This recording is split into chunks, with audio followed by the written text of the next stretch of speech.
The invisible wall. Imagine the scene. You are with her. The air is thick with unspoken words, a silence that isn't peaceful but heavy, like a woolen blanket soaked in rain. You feel it, don't you? That invisible barrier. It's the wall you hit when you try to get closer, the subtle shift in her posture when your hand gets near hers, the gaze that looks at you but not into you. This is the quiet agony of modern relationships. It's not the loud arguments that break a man, it's the deafening silence of unfulfilled attraction. You've followed the rules. You've been the good guy. You've practiced active listening, remembered the important dates, and engaged in what the self-help gurus call healthy communication. Yet, the chasm grows. You sense a deep, primal part of her is dormant, untouched, perhaps even bored. You're trying to have a conversation with her soul, but you're using a language it doesn't understand. The frustration is a cold knot in your stomach. It's the feeling of being fundamentally misunderstood, of presenting a gift she won't even acknowledge. This isn't just about intimacy, it's about recognition. It's about being seen not just as a reliable partner, but as a man, a force, a desire. The pain of this rejection is subtle but corrosive. It eats away at your confidence, making you question your own instincts, your own masculinity. You start to believe the problem is you. This is the first mental trap.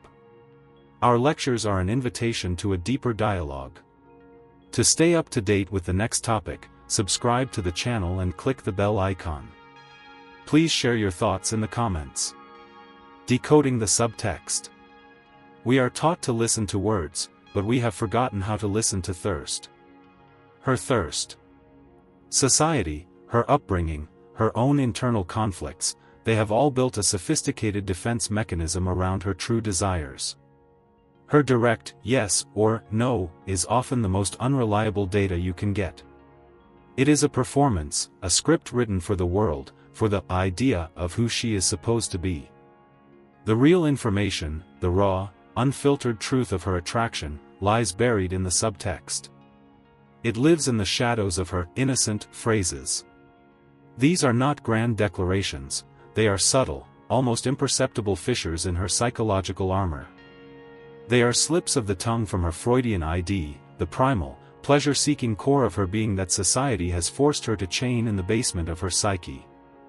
To understand this language is to move beyond the frustrating surface level of communication. It is to become an archaeologist of her emotions, digging for the artifacts of her genuine self. This is where most men fail. They hear the words and stop digging. They accept the surface as the entirety of the landscape, and then wonder why their relationships feel so barren, so devoid of passion. True understanding isn't about accepting her words at face value. It's about developing the confidence to hear what she isn't saying, to feel the emotional current flowing beneath the placid surface of her conversation. It requires you to abandon the simplistic manuals of attraction and step into the far more complex, and far more rewarding, realm of human psychology. Phrase 1, you're so. Listen carefully. It begins with a pause.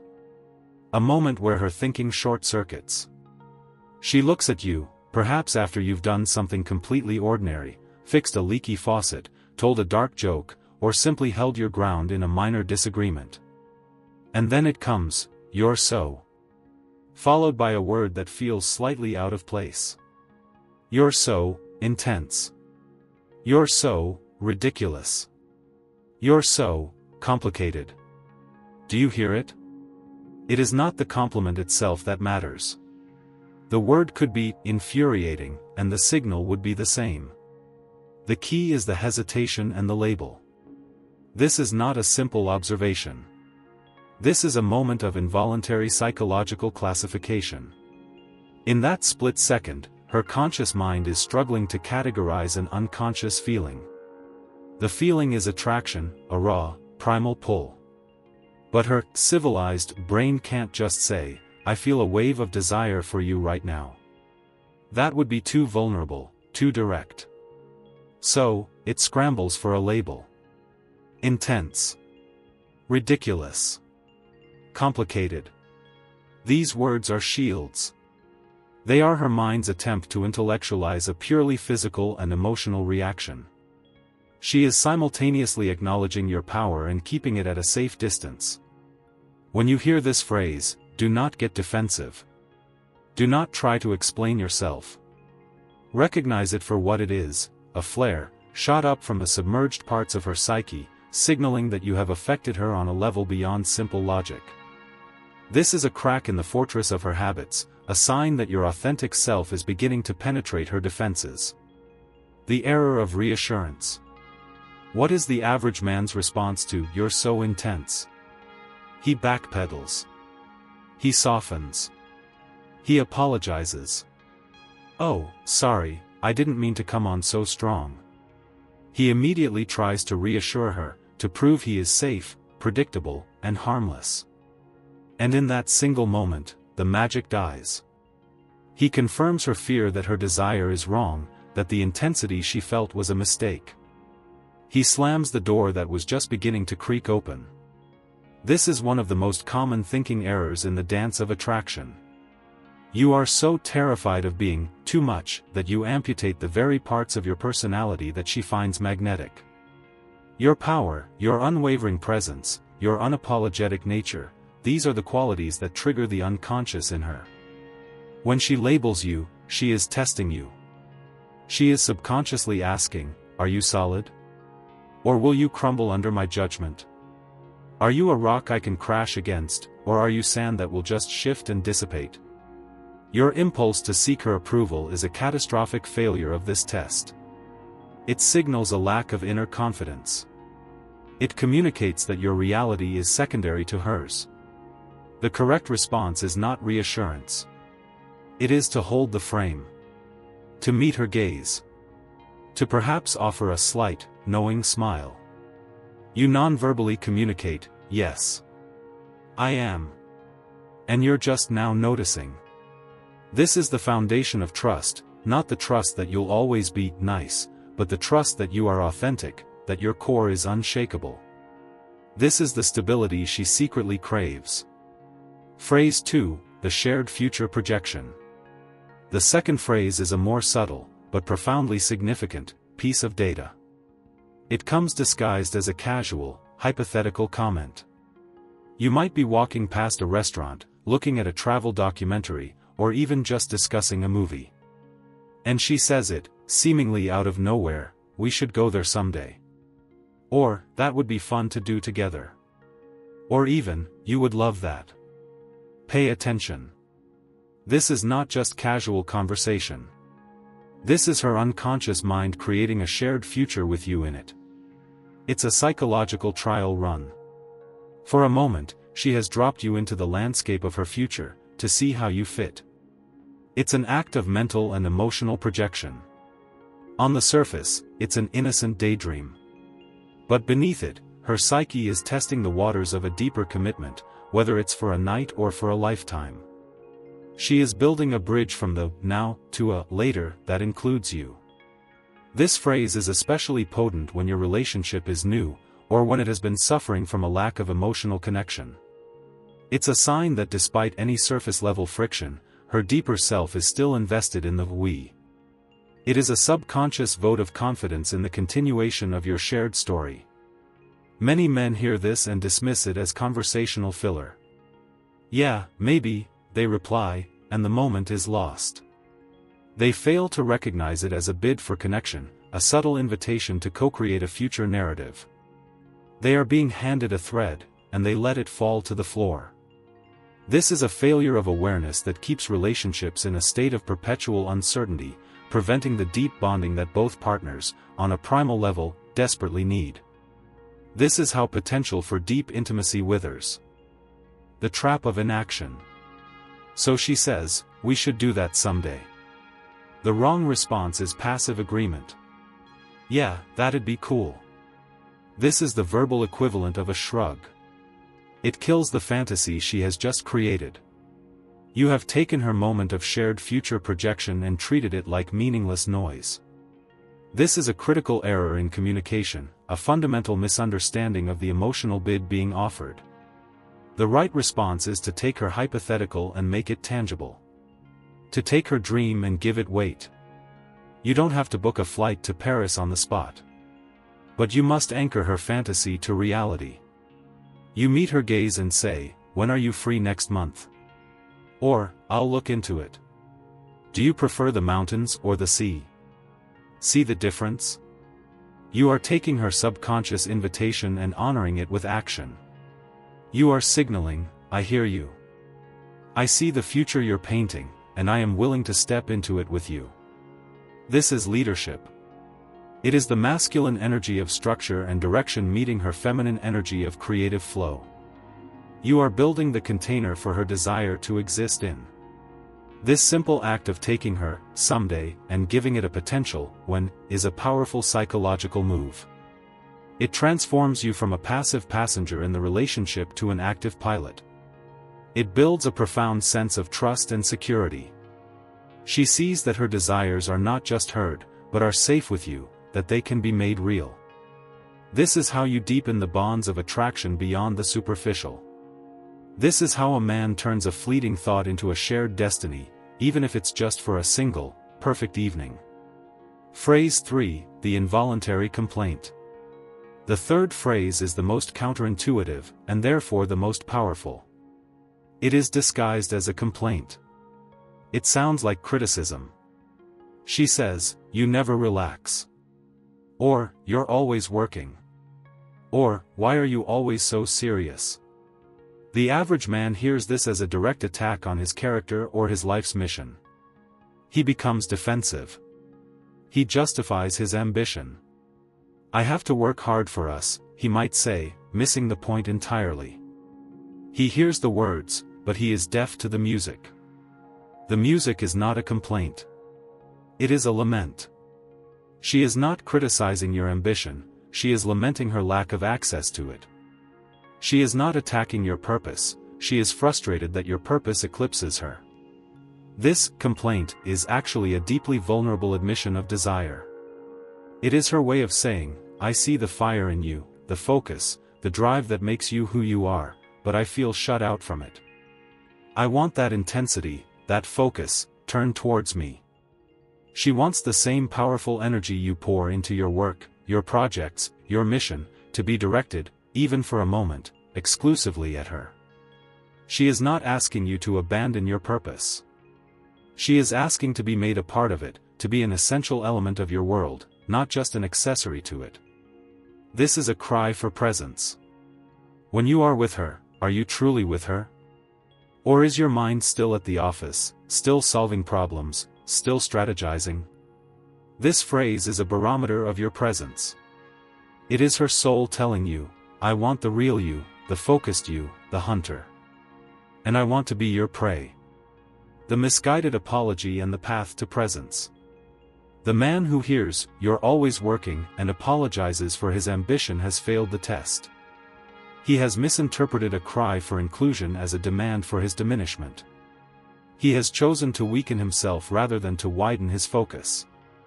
An apology signals that he believes his mission is an inconvenience to the relationship, a source of shame.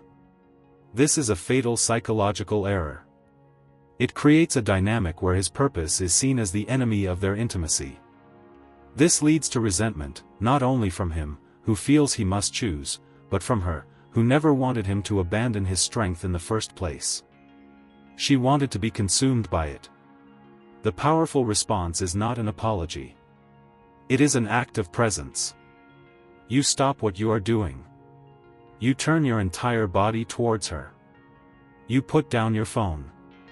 You look directly into her eyes, with the same intensity you would give to a multi-million-dollar deal. And you say nothing. You just look. You let the silence stretch. You are non-verbally communicating, "You have my full attention now. You are the mission now." This act of undivided focus is the most potent aphrodisiac in existence. It is a demonstration of power under control. You are showing her that you are the master of your own attention, and you can choose to direct its full, undivided force onto her. In that moment, you are not just a partner or a provider. You are a primal force of nature, and she is the center of your universe. The anatomy of true desire. Let's dissect this. What are we really talking about? We are not talking about seduction tricks. We are talking about the fundamental psychology of masculine and feminine energy. These three innocent phrases, the involuntary label, the shared future projection, and the disguised complaint, are not random occurrences. They are predictable signals that emerge when a woman's unconscious mind is stimulated by a specific kind of masculine presence. This presence is not about being an alpha male caricature. It's not about being loud or aggressive. It is about being anchored. It is about having a core of solid, unshakable selfhood. It is about having a purpose that is so profound that her opinions, and even her moods, cannot derail it. This is the ultimate source of attraction. A woman does not truly want a man she can control. That may be what her ego, her fears, and her societal programming tell her she wants. But her primal, archetypal self, the anima, in Jungian terms, craves a man who is a solid container. A man who is a rock, so she can be the ocean. She wants to be able to crash against you with all the force of her emotions, her tests, her complaints, and know that you will not break. That you will not crumble. That you will not apologize for your existence.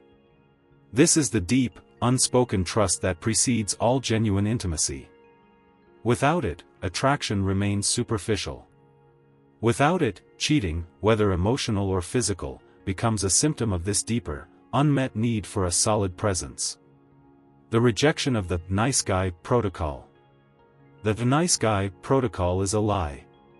It is a strategy of appeasement built on the faulty premise that a woman's primary need is for safety and comfort. While these things are important, they are not the drivers of raw, animal attraction. The protocol teaches you to be agreeable, to avoid conflict, to constantly seek her approval. In doing so, it forces you to hide your shadow, your intensity, your ambition, your dark humor, your unwavering opinions. You become a curated, heavily edited version of yourself. You become predictable. And predictability is the death of desire. She cannot surrender to a man whose frame is weaker than her own. She cannot trust a man who is constantly looking to her for validation. These innocent phrases are her unconscious mind's way of searching for your authentic self, the unedited version. "You're so intense" is a search for your edge. "We should do that" is a search for your leadership. "You're always so serious" is a search for your presence. Each one is a test. And every time you respond with the nice guy protocol, by apologizing, by being passive, by becoming defensive, you fail the test. You communicate that the edited version is all there is. You must have the courage to reject this protocol. You must have the confidence to believe that your raw, unfiltered self is not just enough, but is precisely what she is looking for, even if she doesn't know how to ask for it directly. This is the beginning of true liberation in your relationships with women. The psychology of the test. Let's be clear about these tests. This is not a conscious, manipulative game she is playing. To think of it that way is to remain on the surface, to attribute malice to what is, in reality, a deeply ingrained, evolutionary instinct. These tests are the work of her subconscious. It is her primal self, the part of her psyche that has been responsible for mate selection for hundreds of thousands of years, running a diagnostic on you. It is asking fundamental questions. Is he strong? Not just physically, but psychologically. Can he handle pressure? Can he handle my pressure? Is his reality stable, or will it collapse into mine? Is he a leader, or is he waiting to be led? Is he a man with a mission, or is he a drifter looking for a purpose in me? A woman's emotional world can be a chaotic storm. Her feelings can shift like the tides. She knows this. And her subconscious knows that to safely navigate this internal storm, she needs a lighthouse. She needs a fixed point. These tests are her subconscious way of scanning the horizon, looking for that light. Every time she throws out a phrase like, "You're so intense," or complains that you're always serious, she is sending out a pulse of sonar. If you react with defensiveness, apology, or weakness, the sonar comes back with a weak, muffled signal. It tells her subconscious, warning, unstable structure. Not a safe harbor. This is how attraction dies a slow death, not with a bang, but with 1,000 failed tests, 1,000 weak signals that erode her deep, instinctual trust in your masculine core. The adultery of the spirit. When this deep, instinctual trust erodes, the marriage or relationship enters a perilous phase. This is where we see the birth of what Carl Jung might call an adultery of the spirit. Before any physical cheating occurs, there is almost always a betrayal that happens on a psychological level. If she cannot find that solid, unshakable presence in you, her psyche will begin to search for it elsewhere. This is not a conscious decision. It's a magnetic pull. She might find it in a boss at work who embodies decisiveness. She might find it in a fictional character in a novel who represents unapologetic strength. She might even project this animus figure, this internal archetype of the ideal man, onto a friend or a stranger. This is the beginning of emotional cheating. Her thoughts, her fantasies, her admiration, the energy that should be directed towards you, begin to flow towards this external or imagined source of masculine power. She is still physically with you, but her spirit has already left. She is looking for the man who doesn't apologize for his intensity, who takes her, someday, and turns it into a plan, who responds to her complaints with unwavering presence.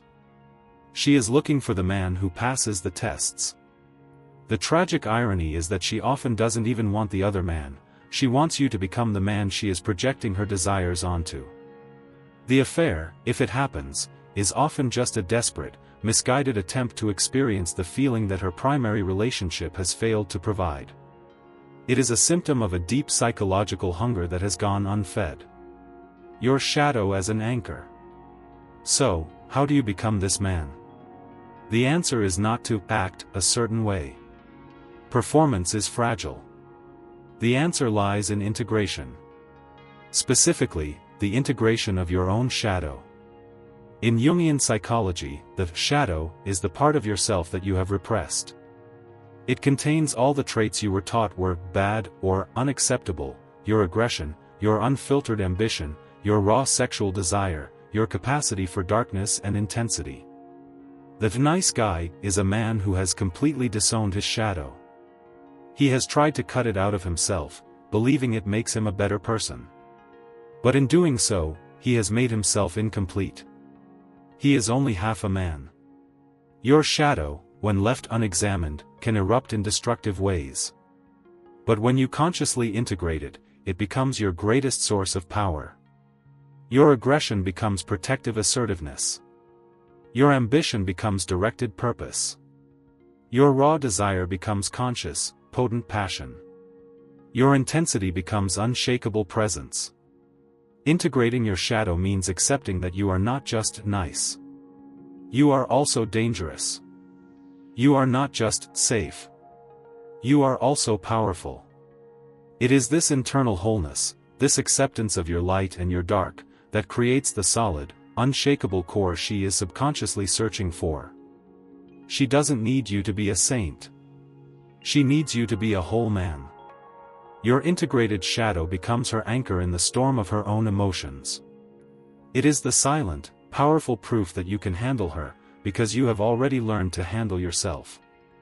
From thinking to being. This is the critical shift you must make. You must move from thinking about how to act to being a certain way. You cannot use these insights as a checklist. You can't think, okay, she said, you're so intense, now I must smile knowingly.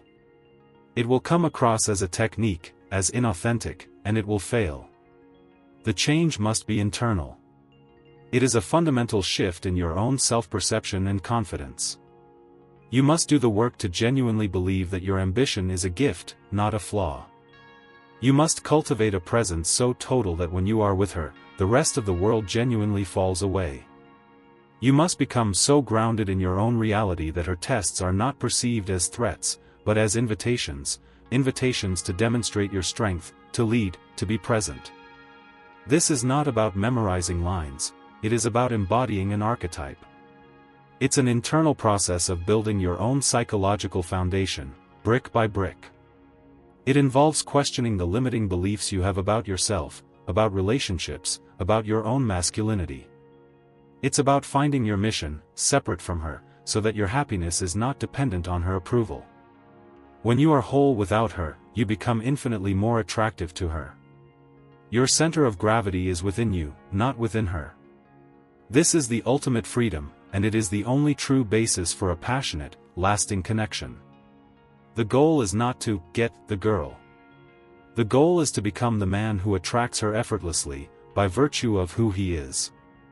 The language of the body. Beyond her words, her body is shouting the truth. The psychology of attraction is written in physiology long before it is spoken in language. When she says, "You're so ridiculous," and her words sound dismissive, but her pupils are dilated and she leans into your space by a fraction of an inch, which signal do you trust? Her body cannot lie. It is directly connected to her subconscious, her primal brain. Look for the micro-expressions. The fleeting smile she tries to suppress. The way her breathing changes when you get close. The unconscious mirroring of your posture. These are the tells. These are the cracks in the dam of her social conditioning. The phrases we have discussed are verbal windows into her psyche, but they are always accompanied by physical confirmations. Learning to read this parallel language is essential. It is the ultimate verification of your hypothesis. When her words and her body are in conflict, always trust the body. Her body wants to surrender to a force it can trust. Her body wants to be claimed by a presence that is certain of itself.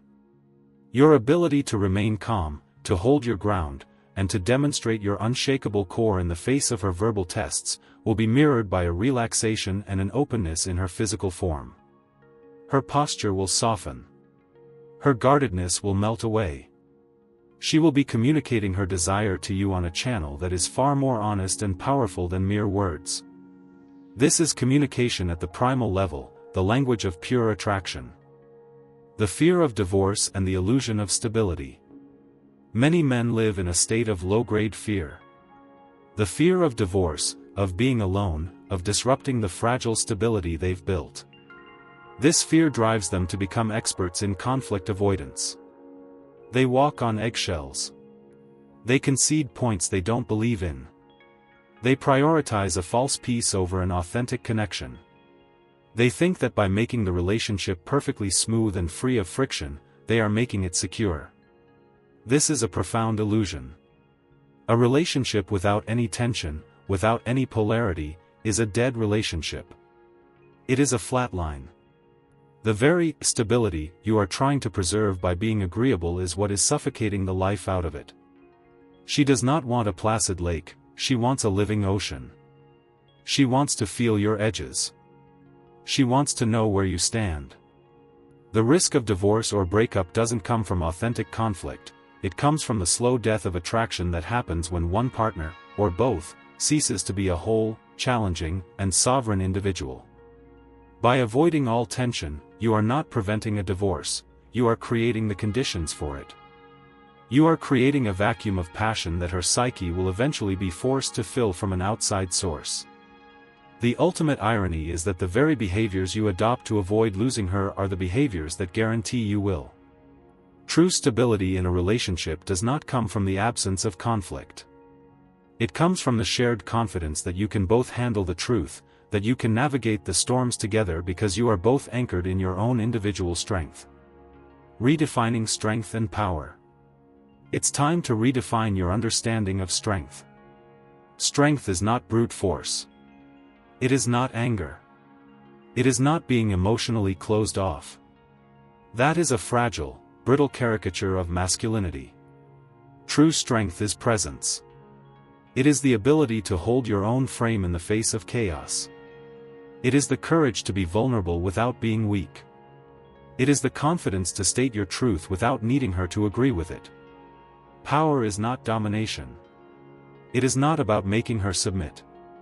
True power is the capacity to make her want to surrender.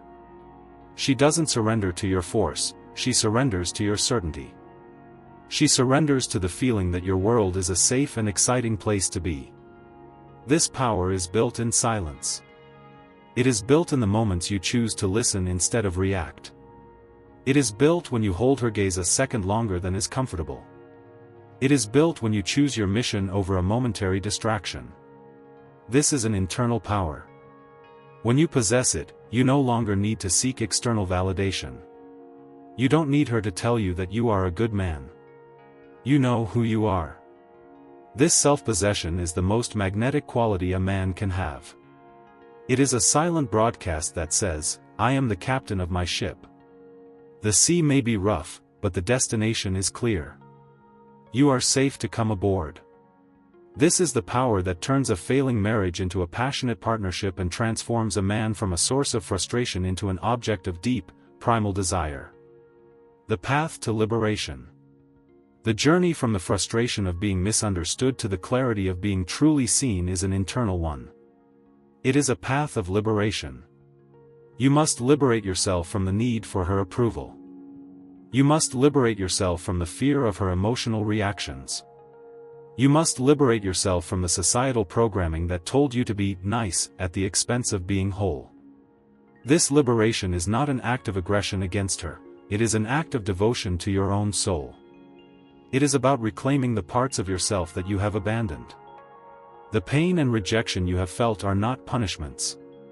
They are signals. They are the dashboard lights of your soul telling you that you are running on the wrong fuel.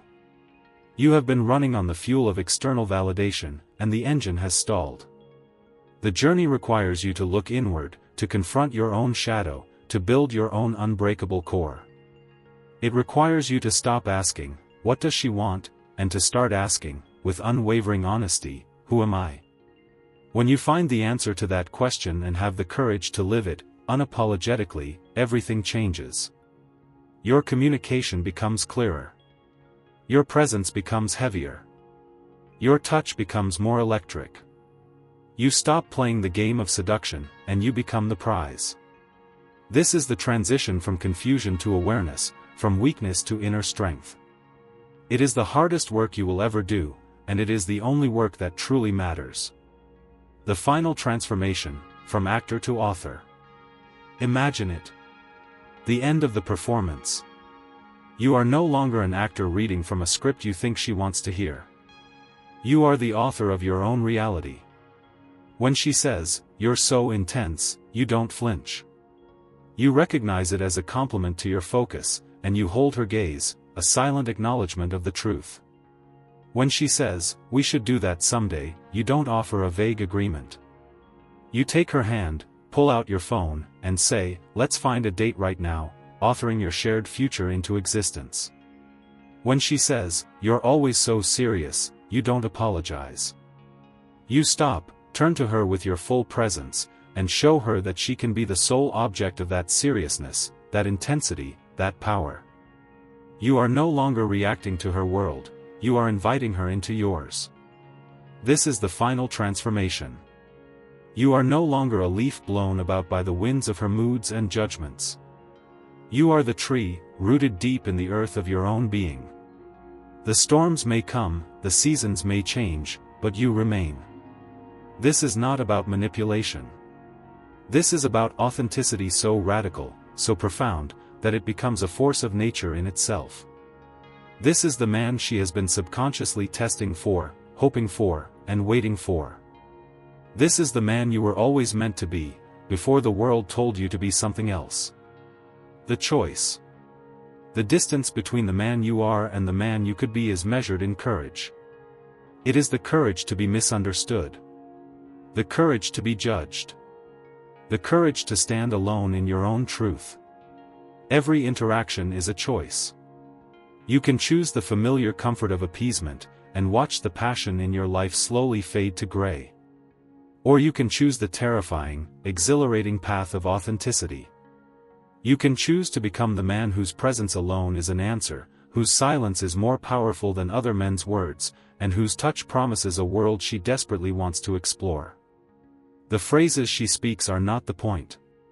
They are merely keys, waiting for you to have the courage to turn them, to unlock the doors not just to her desire, but to your own deepest, most powerful self. The choice is not hers to make. It has always been yours.